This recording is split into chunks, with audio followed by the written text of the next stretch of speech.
Our friends make up our colorful life. However, when you are dropped into a new culture alone, how can you make other different cultural friends? What could you do when somebody shows disrespectation to you? Today, I have an interview with my partner Feigu. Feigu is an outgoing and friendly man. He has many friends, especially different cultural friends. Okay, I know you have many American friends, and can you tell me how you make so many American friends? Okay, I think yeah, that's a very good question. Before I answer that, I'm gonna do a little bit self introduction. So my name is Fei Gu. I'm an international student from China. I'm a senior studying human resource management at TP College of Business, also mining rhetoric. I think that's a very good question. I think for me, what I'm doing is I always open up my mind. So I always kind of like, I don't want to say eager, but I always kind of like looking forward to meet up some American friends when even though even like before I came over here in the United States, when I back in China and I kind of like I kind of like start making American friends, and then for example back in China I was like I will purposely I will actually kind of like try to find some foreign exchange students at my dad's university. So I will try to go to English corner. I will try to try to like meet up some friends. Feigu used a quote to express his second opinion. Quote us, do as Romans do. Quote us? This quote. Quote? Yeah. Oh, yeah, okay. So I want to use this quote as saying that do as Romans do. So it's basically saying that if you go somewhere else, it's totally different from your hometown, from your culture. Just try to blend in. Just try to do the locals what they're doing. So that's kind of like what I'm doing now.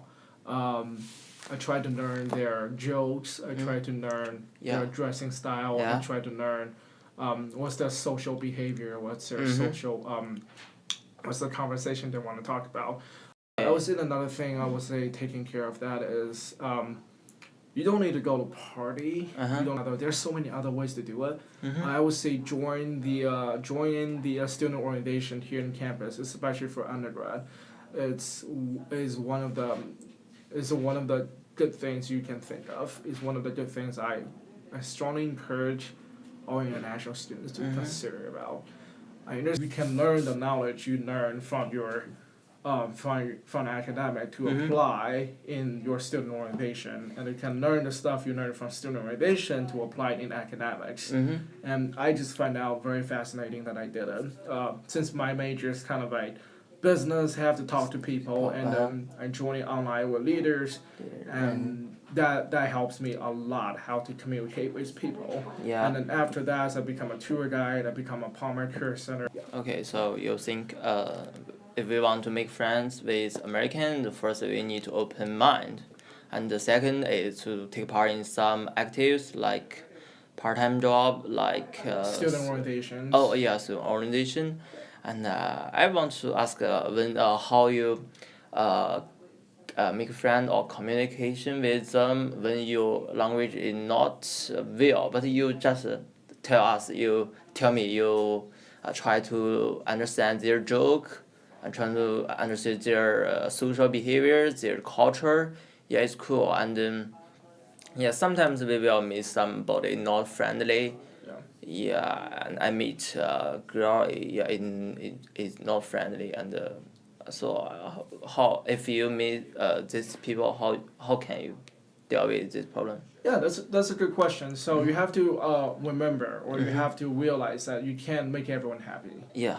When you try to make some friends with some people will accept it, some people will deny it. I would say the first things you have to do is don't blame yourself.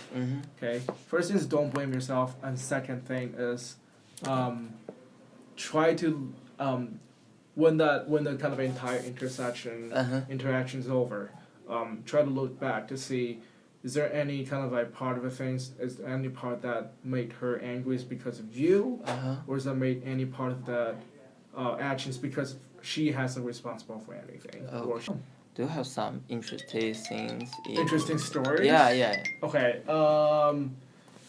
Interesting story. Okay, that's a tough question. I'm gonna tell you the one is that we have making a compromise.